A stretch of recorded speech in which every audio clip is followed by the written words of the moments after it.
So, hallo an alle, die jetzt sich zugeschaltet haben. Ich rede jetzt über das Thema Science Fiction oder Social Fiction. Dieses Thema habe ich jetzt schon ein paar Mal behandelt gehabt, aber jetzt möchte ich es sehr strukturiert angehen, warum ich den Begriff Social Fiction treffender finde als Science Fiction. Science Fiction, wenn man das so hört, da denkt man immer an irgendwelche technischen Errungenschaften, die in die Geschichte eingebracht werden und die dann den Menschen oder die Menschheit beeinflussen, einzelne Individuen beeinflussen, sie zu Helden machen oder zu Schurken, je nachdem. Und oftmals denkt man, diese Geschichten über solche technischen Inventionen würden sich dann in technischen Details ergehen, in Erklärungen, wie das denn funktioniert, wie der Aufbau einer gewissen Maschinerie ist, wie die funktioniert im innersten Kern und wie die umgesetzt wird. Fehlanzeige. In der Zeitmaschine von H.G. Wells wird nicht erklärt, wie die Zeitmaschine funktioniert. Das erste Science-Fiction-Buch, das ich gelesen habe, das ja eigentlich von dem Wegbereiter der modernen Science-Fiction geschrieben wurde, Jules Verne, 20.000 Meilen unter dem Meer. Da wird nicht beschrieben, wie die Nautilus funktioniert. Das heißt, sie wird schon beschrieben als Tauchboot mit der Technik, die man sich damals denken konnte. Es gab Menschen, die haben mit Tauchbooten oder Tauchvorrichtungen experimentiert. Man muss komprimierte Luft irgendwie mitbringen. Wie setzt man das um? Welche Maschinen braucht man dazu? Die Luft muss in Tanks geblasen werden und wieder ausgeblasen werden und so weiter. Sehr komplex. Damals eben auch komplex, durchaus etwas kompliziert zu handhaben, aber denkbar. Das war jetzt eigentlich keine Fiction mehr, sondern es gab es damals schon. Was eher in den Bereich Fiktion gepasst hat damals, war der Antrieb der Nautilus. Jules Verne sagt nur, es war eine geheimnisvolle Kraft, also wir würden sagen, es ist Atomkraft. Aber das ist so eine Art Mystery Box, die hat er implementiert in seinen Roman und nicht weiter erklärt. Also wer versucht darin, in dem Roman eine Erklärung zu finden, wie denn diese Kraft dann in mechanische Energie umgesetzt wurde, um ein U-Boot anzutreiben, Fehlanzeige. Vielleicht habe ich es auch überlesen, auch bei der Zeitmaschine, die wird ja auch nicht beschrieben, als wie sie die Dimensionen faltet, um dann dem Reisenden eine Reise durch die Zeit zu ermöglichen. Habe ich es überlesen, dann sagt es mir bitte. Ich bin immer froh, wenn ich mich verbessern kann oder wenn ich etwas dazu lerne. Aber damals, ich kann mich erinnern, Fehlanzeige, habe ich nichts davon gelesen. Und jetzt komme ich zu dem Aspekt Social Fiction. Also soziale Wissenschaften sind auch Wissenschaften, insofern bleibt es in der Familie. Es sind wissenschaftliche Romane. Aber was mich an diesen utopischen Romanen der frühen Science Fiction auch schon immer fasziniert hat, war, technische Aspekte, die galten ja nur als Vehikel für eine soziale Erklärung für das, was mit den Menschen passiert. Oder vielmehr als eine Initialzündung für soziale Probleme, die dadurch entstehen. Beispiel das U-Boot von Captain Nemo, die Nautilus, technisch nicht näher erklärt, war für den Kapitän, der von Rache erfüllt war, ein Vehikel, seine Rache an der Menschheit oder vielmehr an einzelnen Staaten zu erfüllen. Er stammte aus einer indischen Familie, hat seine Familie verloren und hat eben die Nautilus benutzt, um sich an den Kolonialmächten zu rächen, hat Kriegsschiffe versenkt.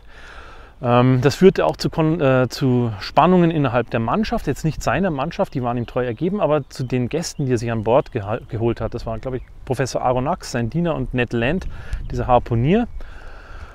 Und da gab es dann Spannungen. Und das ist das, was ja den Autoren interessiert und auch den Leser. Was passiert mit den Menschen? Wie gehen die damit um? Welche Konflikte löst das aus? Bei der Zeitmaschine ist es jetzt eher ich sag mal so, nicht aktiv, sondern mehr passiv. Der Zeitreisende ist ein Beobachter der Welt um ihn herum. Die Zeitmaschine ist nur ein Vehikel im wahrsten Sinne des Wortes, um ihn durch die Dimensionen, durch die Zeit reisen zu lassen, damit er Zeuge dessen wird, was mit der Welt passiert. Er erlebt Kriege und H.G. Wells war ja auch jemand, der hat den Ersten Weltkrieg mit Entsetzen miterlebt. Er dachte jetzt, durch die Wissenschaft wird die Welt verändert zum Besseren, zum Positiven. Ich bin der Meinung, ja, das tut die Welt. Die Welt verändert sich zum Positiven.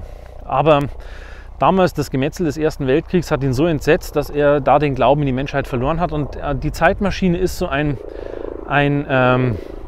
Roman, der beschreibt, Social Fiction mäßig, wie die Menschheit am Schluss eigentlich degeneriert durch Kriege und durch ihr ganzes Fehlverhalten. Und die Zeitmaschine, dieses technische Vehikel, ist quasi nur eine Möglichkeit, dem Betrachter vor Augen zu führen, wie sich denn die Menschheit durch Kriege und ihr soziales und menschliches Fehlverhalten in den Abgrund katapultiert. Nebenbei wird auch noch evolutionär erklärt, wo der Mensch am Schluss landet. Auch astronomisch gibt es einige Details. Es ist ja so, dass der Zeitreisende am Anfang dieses Flimmern feststellt, Tag und Nacht. Das geht so schnell, dass er teilweise nicht mehr wahrnimmt, aber manchmal merkt es eben schon noch, dass sich der Wechsel zwischen Tag und Nacht bemerkbar machen. Allerdings am Schluss merkt es nicht mehr, denn die Erde ist zum Stillstand gekommen und ich glaube, die Menschheit ist dann wieder ins Wasser gegangen. Irgendwie so. Also technisch habe ich nichts entdeckt, was mich jetzt davon überzeugen würde, er hätte ein Werk der Science Fiction geschrieben, wie man es gemeinhin annimmt, in dem dann technische Errungenschaften erklärt werden. Also war nicht der Fall. Wie soll ich jetzt zu einem Abschluss kommen von meinem kleinen Exkurs? Ich bin auch kein Wissenschaftler.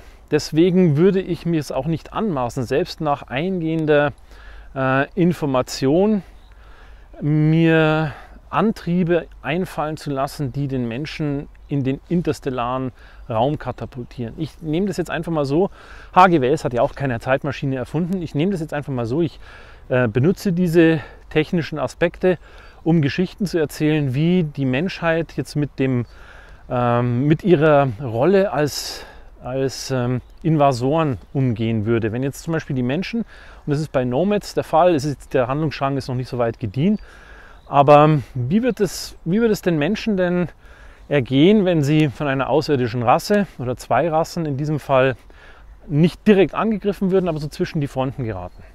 Und was passiert dann, wenn es den Menschen gelingt, sich die Technik nutzbar zu machen und ja, dann Rache zu üben oder zumindest ihnen die Gelegenheit gegeben würde, in den tieferen Raum vorzudringen? Wären sie dann Eroberer, würden sie ebenfalls so rücksichtslos vorgehen wie die Alienrassen, die sie angegriffen haben, oder wären sie eher die Friedensbringer? Nun, das stelle ich mal so einfach mal in den Raum, dass es je nach Veranlagung der Protagonisten zu Eroberungen kommt oder eher zu Heilsbotschaften.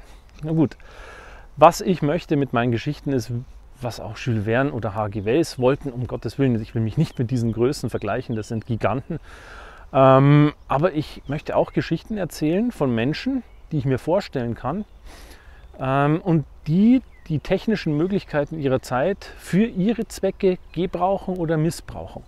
Und das ist das, was für mich Social Fiction ausmacht. Und das betrifft nun künstliche Intelligenzen, das betrifft Gentechnologie, das betrifft Waffentechnologie, das betrifft Raumfahrttechnologie, also alles das, also auch die Urbarmachung von fremden Welten, Terraforming, all das